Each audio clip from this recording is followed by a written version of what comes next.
Hello, fiends, and welcome to another horrific edition of Casey's Creepy Creations.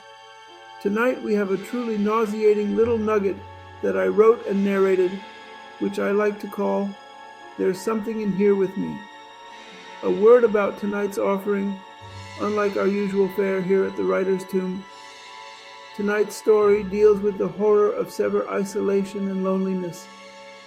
While to many people, this may not fall in the bounds of true cosmic horror, it is, we believe, it is something that so many deal with on a daily basis that makes this scenario so horrifying. Please let us know in the comments below what you think.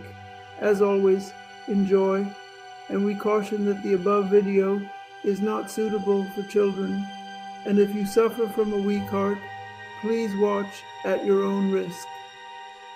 The Astronaut's Shadow, a space horror. In the pursuit of greatness, we dare to venture where none have gone before. But sometimes, the void does not only test our courage, it tests our very sanity. As the opening tones fade, the focus shifts to the protagonist, an unnamed astronaut, the sole traveler on a historic mission to Mars. His face glows with determination, his every movement meticulous and deliberate. On board, the sterile interiors of the spacecraft are pristine yet suffocatingly compact. Monitors hum softly in the silence, and oxygen filters pump with a mechanical rhythm. This sleek marvel of technology is not just his vehicle, it is his prison for the long, lonely weeks ahead. For one man, the mission of a lifetime will force him to confront a question darker than the depths of space itself. Is he truly alone? The days pass methodically, scrolling across the asteroid-ridden void. The astronaut maintains a rigorous schedule, monitoring readings, making logs, and conducting tests. At first, his sense of purpose overcomes the solitude.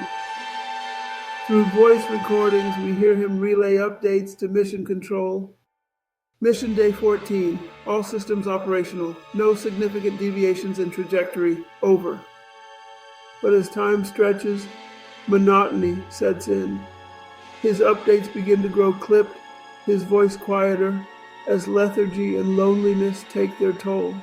As he automatically eats yet another vacuum-sealed meal, his eyes are fixed on the cold walls. One night as he lies in his sleeping pod, he hears a faint sound, a soft clink, like metal tapping metal. He sits up, jolted awake. Listening intently, he scans the room but sees nothing. Blinking groggily, he mutters, "Must have been my imagination." But the sound lingers in his mind. The next day, more signs emerge. A food wrapper that he doesn't remember opening lies on the counter. He shrugs it off. A light flickers for just a moment before stabilizing. Just a glitch, he mumbles through clenched teeth. Despite these oddities, he pushes forward, brushing off any doubts. But the shadows, oh, the shadows. The ship's corridors are dark when he turns off certain lights to conserve energy. Movement flickers in the corners of our vision, though the astronaut seems oblivious. Or is he ignoring it? The astronaut passes through the dark corridor, his flashlight cutting through the void. Seconds after he leaves, a shadow crosses the hallway, just a blur too quick to follow. By now, the astronaut's fragile sense of normalcy is eroding. Restless and wide-eyed, he begins recording video logs, more for himself than for mission control. His tone is increasingly off-kilter. I don't know. Maybe it's the isolation. People warned me about this, but there's something about the quiet out here. It doesn't feel empty. It feels crowded. That night, another incident occurs. A strange thumping sound comes from the rear storage compartment. Armed with nothing more than a wrench, he carefully makes his way through the labyrinth of narrow passages. The atmosphere is suffocatingly tense as his flashlight struggles to push back the overwhelming darkness. He peers into the storage bay, his breath shallow. Silence greets him, but the camera focuses on a detail he misses, a faint row of what looks like scratches on the nearby wall. Not deliberate markings, but almost as if something clawed against the metal from the inside. Sweating and shaking, he dismisses the event again, convincing himself that his mind is turning small noises into threats. I probably packed something wrong. Another audit tomorrow, he tells himself. Over time, these strange incidents escalate. Objects relocated, unexplained noises in the dead of night, and an increasing sense that the air feels different, like he's being watched. One day he discovers footprints in the dust of a lesser-used section of the ship. They are not his. Panicking, he runs to the ship logs, scanning every frame from the onboard cameras. Hours tick by as he searches, staring at empty footage, his eyes red with sleepless vigilance. After reviewing the tapes, he finally speaks to the camera. I'm losing my mind. There's no one here. I checked the logs a dozen times. Nothing. There's only me. Only me. Sleep evades him now. Unwashed and jittery, the astronaut begins muttering to himself as he walks the corridors, flashlight in hand, gripping it like a weapon.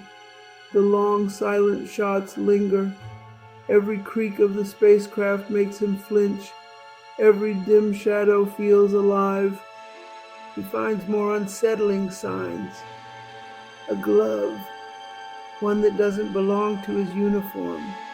Wires in one compartment torn apart, exposing jagged ends. Who could have done this, he whispers. No. There is no one. It's just me. His attempts to reach mission control are painstakingly slow. The delay between messages feels like an eternity. But when a sudden communication interruption renders him helpless, something in him snaps. The climax arrives with unbearable tension. He locks himself in the cockpit, hearing the muffled, impossible sounds of movement outside the sealed door. Knocking, scraping, a whisper that seems to snake through from the cracks in the walls. The lights flicker again, casting the room in sharp, uneven bursts of brightness. Clutching a wrench, he screams, "Who's there? Show yourself!" And then a shadow looms behind him. It almost feels human, except for its strange, distorted edges, as if it doesn't quite belong in this reality.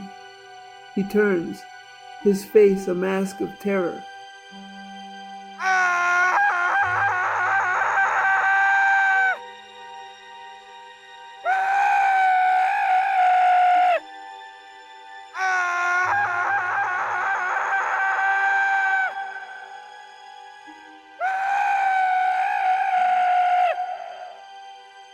When the spacecraft finally reaches Mars, weeks later, the docking procedure occurs automatically.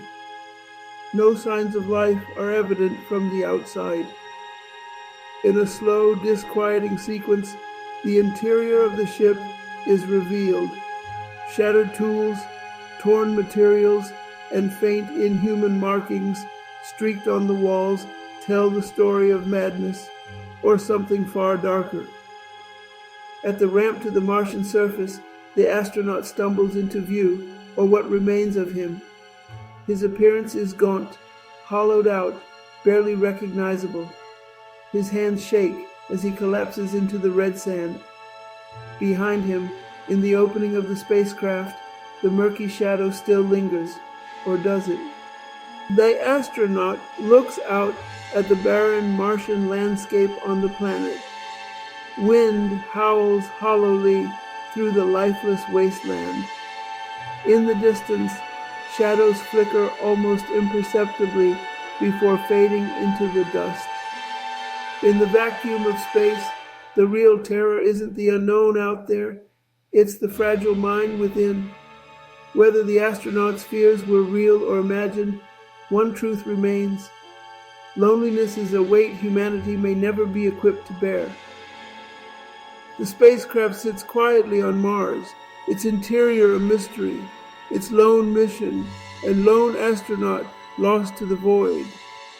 Well, boils and ghouls, we've come to the end of yet another terrifying tale. If you've liked what you've seen, please feel free to drop us a like, a comment, or maybe even a subscription.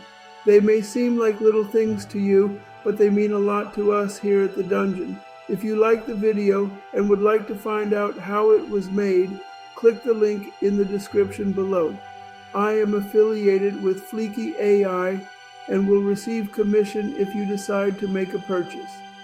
They also have a free plan as well if you would like to try it out.